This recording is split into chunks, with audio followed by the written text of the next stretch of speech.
Halo semuanya, selamat datang di podcast Kewirausahaan. Jadi di video kali ini kita kedatangan narasumber dari Kepala Lab Pemasaran dan Bisnis, Ibu Desi Yunita. Boleh nggak sih Bu, diceritain bagaimana Ibu bisa terjun ke dunia kewirausahaan ini? Oke ya, jadi kalau bicara tentang kewirausahaan tentunya salah satu mata kuliah yang saya ajarkan juga adalah di bidang kewirausahaan. Nah selain itu juga Diki, Ibu juga pernah dan sampai sekarang sih tetap melakukan yang namanya kegiatan kewirausahaan ya. Salah satunya punya bisnis. Ya bisnisnya itu bergerak di bidang fashion ya. Jadi juga melakukan trading di produk-produk tas yang berasal dari Australia ya. Jadi Ibu tradingnya ke Indonesia, kemudian Ibu masukkan ke dalam website dan ada grup WA-nya seperti itu. Kalau boleh tahu Bu, kan Ibu kan ini Bu, sebagai kepala di laboratorium pemasaran. Nah sebenarnya kegunaan laboratorium kewirausahaan ini apa sih Bu, kalau boleh tahu? Oke. Jadi laboratorium pemasaran dan bisnis itu salah satu laboratorium yang dimiliki oleh Fakultas Ekonomi, yang sebenarnya kita punya 10 lab ya di Fakultas Ekonomi, dan salah satunya itu adalah laboratorium pemasaran dan bisnis namanya ya. Jadi ini adalah salah satu lab yang mendukung proses pembelajaran. Nah jadi di sini bisa mengakomodir kebutuhan untuk kita mempraktekkan pada beberapa mata kuliah yang terkait dengan bisnis maupun kewirausahaan itu sendiri, seperti itu. Lab ini bisa dipakai untuk seluruh mahasiswa Fakultas Ekonomi berarti Bu? Iya benar. Jadi lab ini dari kalangan D3 sampai S3 boleh memanfaatkan lab ini. Kalaupun nanti ada dari jurusan atau fakultas lain silakan saja. Bisa koordinasi dengan pihak fakultas maupun ke laboratorium pemasaran dan bisnis itu sendiri. Menarik. Terus ada pertanyaan nih Bu. Menurut Ibu sendiri bagaimana sih potensi mahasiswa dalam dunia kewirausahaan saat ini? Melihat ekonomi Indonesia kan sekarang lagi turun-turunnya gitu Bu. Bagaimana nih pendapat Ibu? Oke, kalau potensi ini sangat besar sekali ya. Kenapa? Karena kan kalau berdasarkan data BPS yang Ibu akses pada tahun 2024 Februari kemarin, itu kan jumlah wirausaha itu sekitar 55,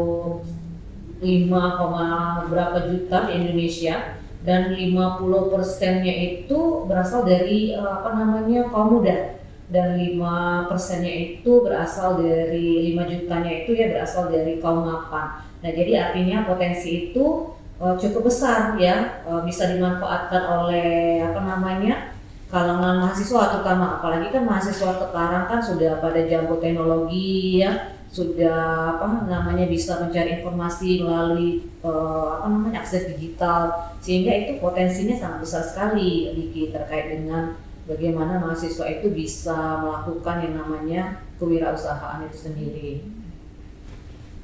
Kalau potensi yang besar pasti ada dong tantangan yang tentunya dialami sama mahasiswa. Boleh tahu nggak Bu? Apa aja tantangannya itu? Oke, kalau melihat dari potensi tadi sebenarnya kita tuh bisa generasi muda tuh yang pertama ya. Karena mereka jago dengan teknologi, itu kan artinya akses mereka tuh akan lebih gampang untuk mereka dapatkan ya. Nah kemudian terkait dengan tantangannya adalah bagaimana dari hasil informasi yang tadi itu bisa menjadi ide bisnis ke depannya. Kemudian itu bisa menjadi data yang dimanfaatkan kepada siapa nanti segmen yang akan dijual, sehingga sebenarnya potensi yang ada itu bisa juga menjadi tantangan ke depannya untuk diwujudkan sebagai salah satu hal yang bisa menjadi data bagi seorang wirausaha muda itu sendiri. Jadi sebenarnya tantangan banyak. Kedua, kemudian selain daripada akses data tadi yang kita dapat, kemudian yang kedua itu adalah dari teknologi sendiri, bagaimana kita bisa memanfaatkan teknologi tadi secara maksimal. Karena kan kaum muda itu kan gampang nih misalnya mengelola teknologi, jadi tantangannya adalah bagaimana bisa memaksimalkan potensi melalui yang namanya teknologi digital tadi seperti itu. Berarti harus menggunakan teknologi juga kan, karena di era modern sekarang teknologi semakin canggih gitu ya, Mbak. Iya. Kalau boleh tahu nih, Bu ya, ada nggak program di lab kewirausahaan sendiri tuh untuk mendukung mahasiswa-mahasiswa yang mungkin memiliki bisnis tertentu gitu? Oke. Jadi kebenaran tiap tahun kita itu kan selalu punya hibah. Hibah salah satunya itu namanya pemanfaatan Ecobismart. Kita kan punya yang namanya Ecobismart ya, salah satu minimarket yang ada di lingkungan Universitas Wijaya ya, satu-satunya untuk sementara ini ya. Jadi ibaratnya kita buka peluang bagi mahasiswa yang punya keinginan untuk berwirausaha, yang punya keinginan untuk memanfaatkan potensi dari dalam dirinya, kemudian bisa memaintain waktunya dalam hal misalnya pembelajaran maupun usaha itu sendiri. Nah, jadi ini dibuka kesempatannya dari semua kalangan mahasiswa, baik dari diploma sampai jenjang sarjana, sehingga nantinya siapa saja yang memenuhi kriteria melalui proses pengumpulan proposal maupun wawancara itu yang memenuhi kriteria, maka bisa memanfaatkan Ecobismart itu sebagai potensi untuk mengembangkan kegiatan kewirausahaannya. Kriterianya tuh bagaimana? Kriterianya mahasiswanya itu sebenarnya mulai dari semester 5 ke atas. Kenapa seperti itu? Karena diharapkan mereka itu sudah mulai kurang jumlah mata kuliahnya, jadi tidak lagi terbebani dengan mata kuliah, artinya mereka bisa membagi waktu. Kemudian yang kedua adalah bisa dikombinasikan dengan beberapa jurusan, jadi tidak hanya dari manajemen, tapi bisa dari EP maupun dari akuntansi juga untuk bisa berkolaborasi, sehingga ilmunya itu semakin luas kan. Bisa dari orang marketing, bisa dari akuntansi, nanti bisa dari EP, sehingga nantinya orang-orang yang punya mahasiswa yang punya jiwa kewirausahaan itu bisa mengaplikasikan apa yang sudah mereka pelajari seperti itu. Nah, selain itu kan mereka harus terjun langsung atau mengelolanya, sehingga dari kelola tadi itu bagaimana mereka bisa menghasilkan yang namanya laba. Nah, jadi kalau sudah bisa menjalankan bisnisnya secara baik, maka dia bisa melihat apa sih tantangannya, apa sih yang menjadi kendalanya, apa sih yang bisa diketahui produk-produk yang diinginkan oleh mahasiswa sekarang ya, seperti itu. Nah, jadi tren pasar atau tren perilaku konsumen juga bisa dipelajari di sana. Gitu. Tapi itu harus ada izin dari fakultas juga atau bagaimana, Bu? Ya, itu kan Fakultas Ekonomi kan sebagai ininya ya, memberikan izin melalui laboratorium untuk mengelola yang namanya Ecobismart. Jadi setiap apapun kegiatan yang berkaitan dengan laboratorium tentunya atas persetujuan dari pihak fakultas, seperti itu. Berarti harus ada izin dari pihak fakultas sendiri. Oke, makasih, Bu. Menurut Ibu sendiri nih, Bu, hal yang paling penting atau hal yang paling utama untuk seorang memulai berbisnis itu?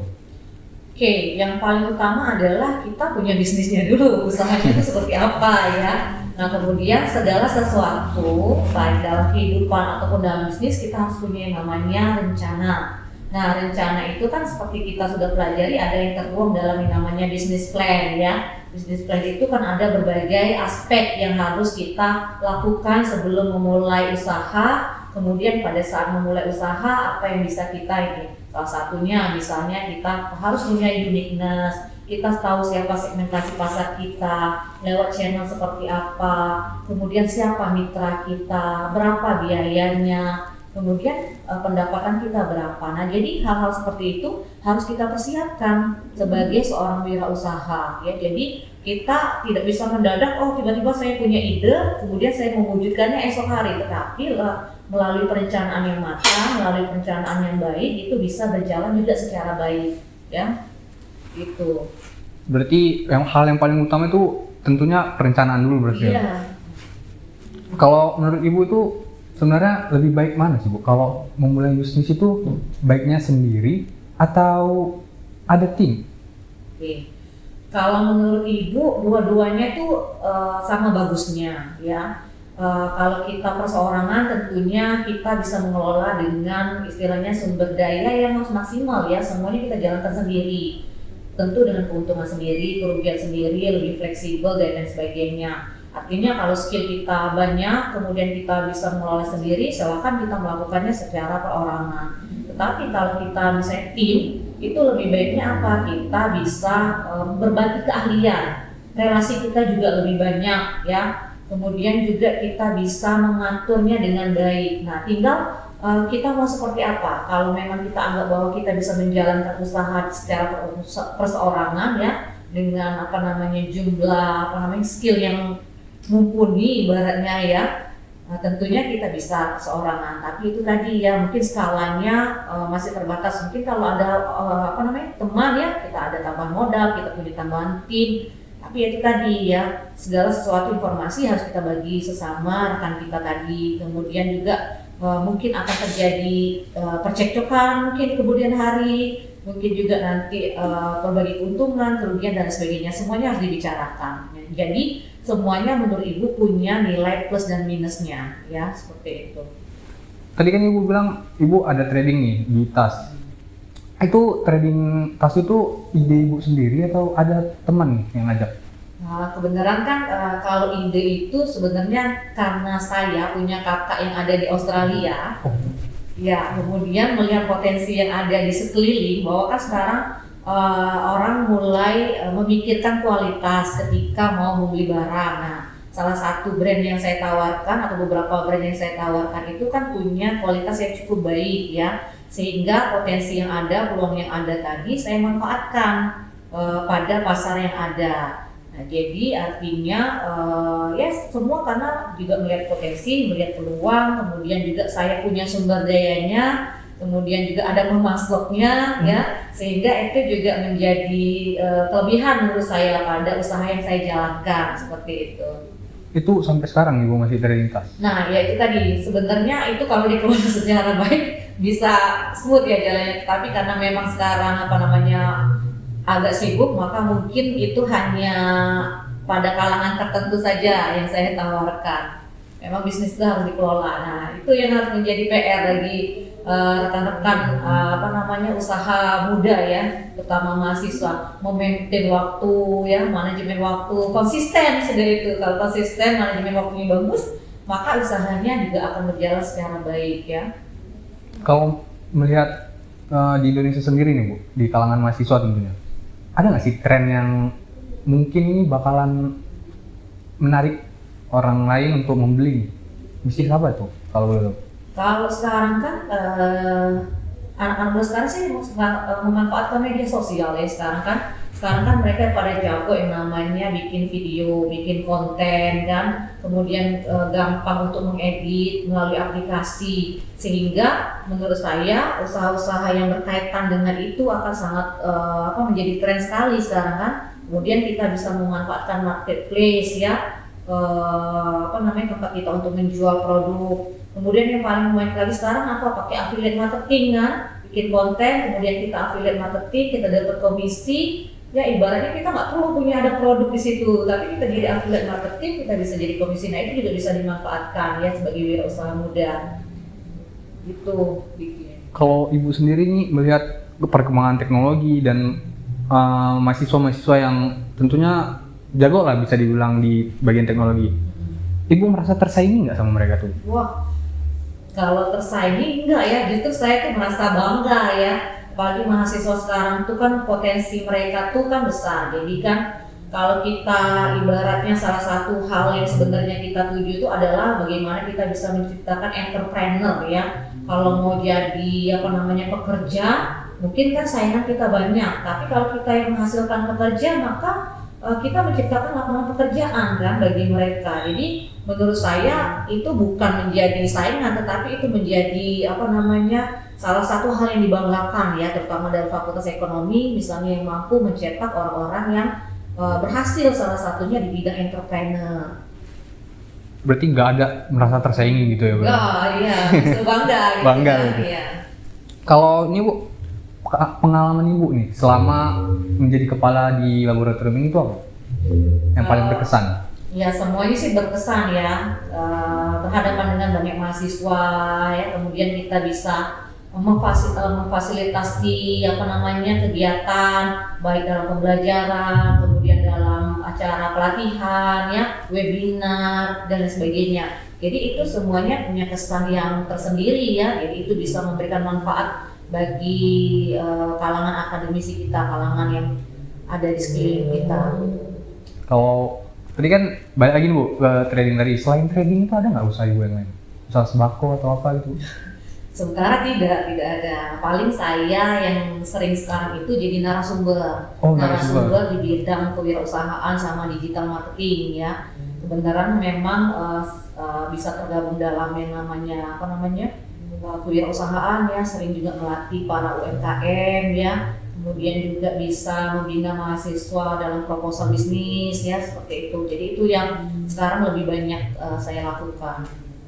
Kalau melihat secara global nih Bu, kan perang nih jadi lagi perang dagang tuh dengan Cina. Ada nggak pengaruhnya untuk wirausaha muda ini? Ya kalau kita sih sebenarnya tetap berusaha terus ya, apapun yang ada di itu kan namanya faktor yang kadang bisa diprediksi ya, kadang tidak bisa diprediksi. Artinya kita tetap menjalankan usaha itu dengan melihat potensi yang ada di sekeliling kita. Jadi kita mungkin jangan berat-berat dulu ya. Ketika potensi kita sudah nanti mulai sudah mengglobal dan sebagainya, pertimbangan itu akan kita mulai lakukan. Tapi untuk sekarang ini adalah kalau kalangan muda tetap untuk mengupayakan konsistensi usahanya tetap berjalan seperti itu. Jadi ibaratnya kita terus harus menciptakan peluang-peluang yang ada di sekeliling kita seperti itu. Jadi menurut Ibu tuh belum terpengaruh lah sama tarik tram yang sangat gede-gede itu. Ya itu kan kalau kita bicara soal ini kan kebijakan kita ke arah ini ya. Tapi kalau kalangan mahasiswa kayaknya kan belum ya ke arah sana ya. Iya betul. Bener nggak? Betul. Kita udah mikirin jauh, berat, di pikiran aja, oh nanti gimana ya bisnis saya. Padahal sebenarnya kita lakukan aja apa yang ada di depan kita dulu seperti itu ya. Jadi kedepannya kalau itu punya dampak, maka kita punya sebenarnya kan kalau kita mau jadi wirausaha, ancaman ataupun nanti tantangan yang ada tuh harus sudah punya kita tuh tahu bagaimana mengelolanya sebagai pebisnis ya. Jadi lihat aja apa yang akan terjadi bila misalnya terhadap bisnis kita, bila kebijakan ini tetap ada perang ini ya, perang dagang, apalagi sekarang antara China dan Amerika itu lagi gencar-gencarnya ya. Kalau menurut Ibu pribadi Bu, lebih bagus mana nih? Seorang mahasiswa ini berwirausaha atau menginvestasikan uangnya dulu? Mahasiswa tergantung. Kalau dia punya bentuk pendapatan, ya silahkan investasi pada jalur yang istilahnya masih sesuai dengan ini kategori mereka ya. Bentuk investasi seperti apa misalnya? Misalnya entah beli saham BCA, BRI, atau sekarang lagi booming tuh Bitcoin. Ya silakan saja memang kalau memang melihat potensinya besar. Seperti kan kalau sekarang di sekeliling Ibu itu maraknya investasi emas karena harga emas kan sekarang lagi melonjak kan. Jadi itu dianggap punya potensi, tapi bukan dalam jangka yang cepat ya. Emas itu kan disimpan menjadi investasi kalau dalam jangka panjang, artinya kan memanfaatkan uang dingin. Kalau bukan uang dingin, jangan coba-coba investasi seperti itu. Jadi begitu juga kalau kalian punya uang dingin, uang yang tidak digunakan dalam jangka waktu yang cepat, maka boleh diinvestasikan. Tapi kalau baru diinvestasikan mau dijual lagi, ya itu bisa jadi rugi malahan. Berarti harus kalau investasi itu jangka panjang gitu berarti. Iya, dan uang yang kita pakai memang kata istilah orang tuh uang dingin, uang yang tidak digunakan untuk apa-apa ya. Memang kita untuk investasi. Kalau terkait tentang ilmu nih Bu, ada nggak buku rekomendasi dari Ibu nih untuk mahasiswa yang ingin mulai berwirausaha? Sebenarnya banyak buku ya, salah satunya misalnya dari Rena Kasali ya dan lain sebagainya. Kemudian juga banyak buku-buku lainnya yang bisa dibaca ya. Seperti itu kemarin juga saya ada punya buku yang dari Kemenpora ya tentang kewirausahaan, itu juga bisa dibaca oleh kalangan mahasiswa ya. Jadi kiat-kiat kita berwirausaha itu apa yang bisa kita lakukan ya. Mungkin cukup kali Bu ya. Atau nih terakhir Bu, pesan Ibu bagi mahasiswa yang masih ragu untuk memulai bisnis nih Bu? Jadi bisnis itu pertama konsisten ya, kemudian jangan takut gagal ya, kemudian kita punya manajemen waktu, kemudian juga banyak sih kalau mau punya bisnis tuh nggak bisa kita mikirin dari satu faktor aja, tapi berbagai faktor. Artinya yang paling utama kalau mahasiswa sekarang adalah bisa manajemen waktu, bisa memilah kapan kalian menjadi mahasiswa dan kapan kalian menjadi wirausaha itu tadi. Artinya sepanjang kalian bisa memaintain waktu, maka apapun yang akan kalian lakukan itu mengikuti. Ya baik dari sisi misalnya produknya nanti dicari, yang mana yang sesuai dengan segmen kebutuhan pasar, ya dan lain sebagainya. Jadi mau jadi apapun nanti pada saat ketika kalian mahasiswa, maka yang harus kalian lakukan adalah kalian bisa melakukan manajemen waktu itu sendiri terhadap usaha yang kalian jalankan terutama ya. Jadi kalau manajemen waktu gimana kalau kita nggak ada waktu mau memaintain bisnis tadi? Betul. Ya. Pertanyaan terakhir nih Bu, kami kan dari organisasi IAIT nih, boleh nggak melibatkan lab laboratorium atau fakultas nih untuk membuat suatu program wirausaha gitu? Wah itu kan sangat boleh sekali ya. Seperti kita ketahui kan di Interlight kan kita ada punya 2 booth nih yang bisa dimanfaatkan oleh adik-adik mahasiswa untuk berwirausaha. Nah itu kan sebenarnya koordinasinya sudah bisa kita lakukan ya, untuk kita bisa supaya adik-adik itu sudah bisa memulai usahanya mulai dari lingkungan terdekat kalian dulu. Jadi tidak perlu kalian buka tempat dan lain sebagainya, di fakultas sudah disediakan tempat tersebut begitu. Oke. Mungkin itu aja itu pertanyaan terakhir Bu. Mungkin itu aja. Makasih atas waktu yang telah diluangkan untuk podcast pada hari ini Bu. Oke guys, gitu aja video podcast hari ini. Terima kasih, sampai jumpa di video podcast selanjutnya.